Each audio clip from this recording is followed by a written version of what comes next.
प्रभु यीशु मसीह के नाम से और एक बार इस नए दिन के लिए मैं धन्यवाद देता हूँ। परमेश्वर के वचन को देकर अपने जीवन को इस वचन के अनुसार जिएंगे तो परमेश्वर की बड़ी आशीष हमें मिलेगी। आज का आप लोगों के लिए उत्साहित करने वाला वचन यिर्मयाह का पत्री उसके 29वें अध्याय और उसके 13वें वचन को देखिएगा। यिर्मयाह का पत्री 29 अध्याय 13वें वचन। यिर्मयाह का पत्री उसके 29 अध्याय के 13वें वाक्य। तुम मुझे ढूंढोगे और पाओगे भी, क्योंकि तुम अपने संपूर्ण मन से मेरे पास आओगे। मेरे प्यारो, परमेश्वर के पास किस प्रकार से आना है, इसके विषय को अगर हम समझते हैं तो ये वचन आज हमारे लिए बड़ी काम की बात बनने पाए।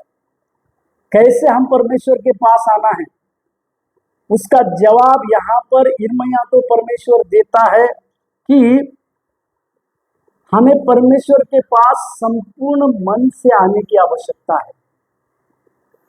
किसी प्रकार की अपेक्षा, किसी प्रकार के कुछ पाने की बातों के चलते हमें परमेश्वर के पास आने की आवश्यकता नहीं, परंतु स्पष्ट रीति से देखा जाए तो संपूर्ण मन से हमें परमेश्वर के पास आना जरूरी है।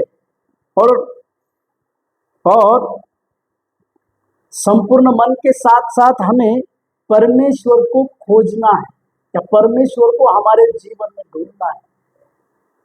ढूंढना है। इसका मतलब परमेश्वर के उस मार्गदर्शन के लिए हमें परमेश्वर के सम्मुख में जितना दिन चाहिए उतना दिन ठहरे रहने की आवश्यकता है।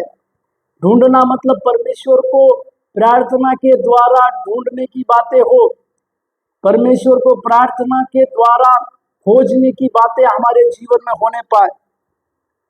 जब हम परमेश्वर को खोजने वाले बनेंगे, परमेश्वर को ढूंढने वाले बनेंगे, तो हम उसको पाएंगे।